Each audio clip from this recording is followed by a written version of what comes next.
Guys, a lot of people who are looking for dividends and income have been enticed by the JPMorgan Equity Premium Income ETF named JEPI because of the high payout it had in the last 3 years since inception. It is so popular that JPMorgan now came out with another ETF called JEPQ, which is based on Nasdaq stocks but does something similar to JEPI. And this one has a yield of over 11% currently. So, are these ETFs too good to be true? I'm going to compare these two ETFs and explain using graphics how they work and what is in them. And I will also look at their performance and talk about how each of them perform in up, down, and sideways markets. Hopefully, you will have a better understanding of what they are, how they work, and if either of them is right for you. So let's take a look. So here is JEPI. It has a 30-day SEC yield of 7.9% and expenses of 0.35% per year.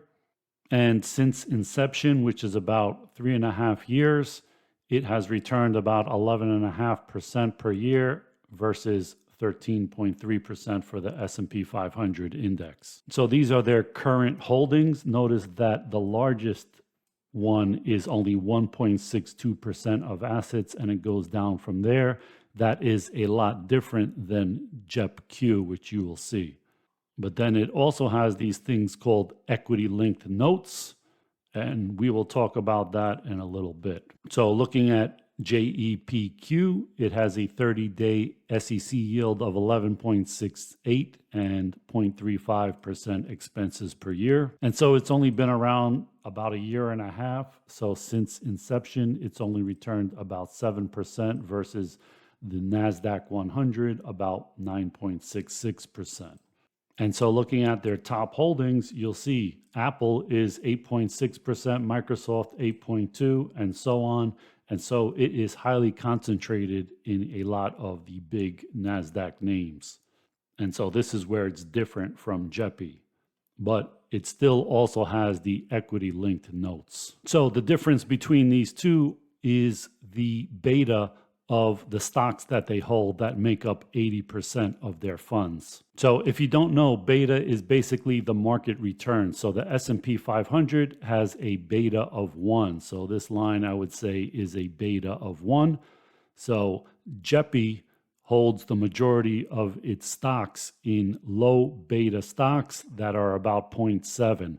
So that means if the S&P 500 falls 10%, these stocks on a whole will only fall 7%. And conversely, if the S&P 500 goes up 10%, these stocks will only go up about 7%.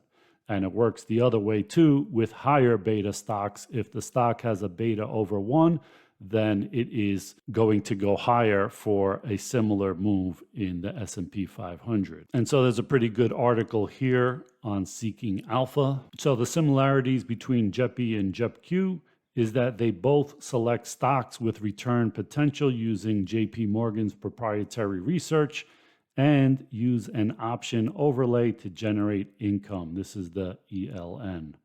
And that's supposed to reduce volatility at the same time. Now, JEPQ does this with mostly S&P 500 stocks, although they will pick some outside of the S&P 500, while JEPI does it with the Nasdaq 100 stocks. So here they say JEPQ, they apply this data science process, blah, blah, blah, to pick stocks for the 80% of the portfolio. And then for about 20%, they use these ELNs and sell 1 month out of the money call options designed to generate income and give investors a portion of the upside with reduced volatility. But you see the holdings are a lot more concentrated in the top 10 holdings in JEPQ than they are in JEPI. And so JEPQ doesn't exactly hold the Nasdaq 100. They only hold 89 stocks and with slightly different concentrations. And JEPI holds 136 different stocks, and they are mostly in the S&P 500, but there are some outside of it. Now, one of the reasons that JEPI has done well in the last few years or since its inception is because since it sells call options, the higher the volatility, the higher price the call options are.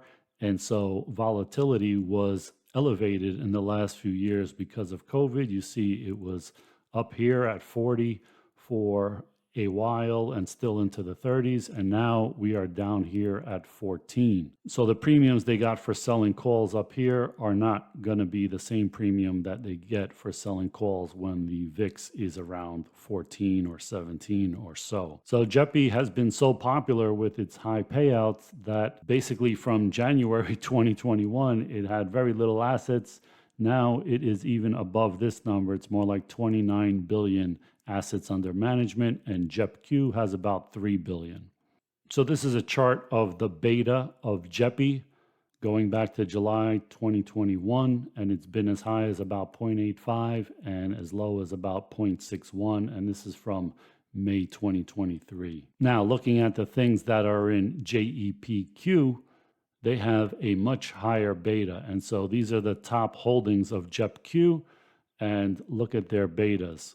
As high as 2.5 to only as low as 0.77 for Meta. So these two ETFs are kind of different animals because the bulk of their holdings are a lot different in terms of their market risk. So before I get back to the graphic, I want to explain what an exchange-linked note is because this is the biggest mystery part of these ETFs. So a very simple explanation would be something like saying, hey, Apple is $180, but right now, if I wish I had 1 million shares of Apple, I would sell calls at $1.85 every month, and I would make all this money, and it's an awesome trade. And somebody next to you says, well, I'll take that trade. I'll take the other side. I'll make a synthetic product that gives you synthetically 1 million shares of Apple, and that call that you sell, that covered call that you sell on Apple stock that expires in 1 month. But instead of doing it with Apple stock, for JEPI, they do it with the S&P 500 index, and with JEPQ, they do it with the Nasdaq 100 index. Now, there's also something called the participation in these ELNs. And so they have different participation rates because there are some strange features to it that apparently do not let you lose any principal on these ELNs, even if the stock market goes down. But with that protection, you give up some participation. So some of these ELNs have participation rates of 50, 60, 70%, meaning if the basket of the S&P 500 in that ELN, if that goes down 10%, maybe you only lose 5% if you have 50% participation. Now, the counterparty to that, Goldman Sachs or whoever, is not going to give you these get out of jail free cards for nothing. There's a price to pay for that. And so this is the big question on these ELNs because they don't explain what's in it, how it works. And so the biggest question is, how does a small portion of this portfolio, 15, 20%, produce the bulk of the dividends for these ETFs? Because on the JEPI portfolio, if the beta is 0.7, even if it was the S&P 500, the yield on the S&P 500 is only about 1.5% a year. For the Nasdaq, it's about 0.6% per year. So if these things are giving 8% on JEPI, right, and the S&P 500 is only giving 1.5% on that 80% of stocks that it holds, how does this 20% of ELN give the other 6.5 percentage points per year? And conversely, on the NASDAQ one, how does that 15, 20% ELN give the other 10.5% or so dividend on selling covered calls on out of the money NASDAQ stocks? That's a good question, and I really don't know the answer to that. And so it seems that it's one of two things. Either there is a lot of leverage in there or some leverage in there, or maybe it's structured in a way that basically you are giving up the return of the price of the S&P 500 for the year in return for a more smooth and steady return every month, which basically comes out to almost the same at the end of the year with less volatility and risk. Maybe that's the case. I'm not 100% sure. Okay, so let's look at the difference between JEPI and JEPQ. So this line 1, call this the beta of 1, the S&P 500 return, and anything above this is a higher beta, and anything below this is a lower beta. So lower is less risky, but of course less return. So it falls less on the way down, but rises less on the way up. So for higher beta stocks, obviously they're more risky. They go up more when the S&P 500 goes up a little. They go up a little more, and they fall more when the S&P 500 falls. So the way JEPI is made is that they select a whole bunch of low beta stocks, and it is not a formula. There is part formula, part ranking, part opinion. They even talk about looking at social media and ESG nonsense and all kinds of stuff. That is probably, a lot of that is probably marketing, but the result is that it is about a 0.7 beta for 80% of the portfolio, which is real stocks. And so this is the ELN portion of it. And so it consists of a synthetic S&P 500, so to speak, index. And it comes with a short covered call going out of the money, going out about 1 month, according to what they say in their prospectus. And so here's the part I don't really understand. If we look at the call options, say on the S&P 500 for SPY, the last price was 434.50. So this is at the money right here, and going out 1 month to the 10th of November, the at the money price is about $9, right? So that's about 2% of the cost of SPY, right? But they're not selling them at the money. They say they're selling them out of the money. So even if you went to, say, 441 out of the money call, that's about 1.5% away from the current price, right? And how much can you get for that? About 522. Well, 522 is not that much if you have to put up 434 to buy the index. It's a little over 1.2% or something like that. So even if you are selling these covered calls and making 1.2% per month, it's not really 1.2% because it's only 20% of that, right? So if you did make 1.2% a month, that would be 14.4% in a year plus another 1.2% from the dividends here, meaning 80% of 1.5% a year dividends. But again, this is only 20% of the money. So how do they create that with only 20%? So either there is some leverage here to juice the returns, or it is engineered in a way to basically give away the upside price of what the S&P 500 does and give it away in small chunks every month so that you basically get the return of the S&P 500 at the end of the year. That's what I think. Now, as for JEPQ, their basket of stocks, their 80% basket of real stocks are pretty much a reflection of the Nasdaq 100, at least the top 10 or so names. And so the beta for this is definitely above 1 and probably a lot higher if you average out all the big names and their percentages in this. Now, as for their exchange linked note, it is also Nasdaq 100 related, and they also sell the covered call. And looking at the options for the QQQ, which is currently 368.59. So this is the at the money one, 369, and going out a month to November 10th. So if you sold an out of the money call about 2% away from the current price, that would be about $7 away. So 376, you get 567. But to get 567, you have to buy $368 worth of QQQ. So that's only about a 1.5% return per month. But again, that's not 1.5% on the whole fund. It's only 1.5% on this small 20% piece. So 1.5% a month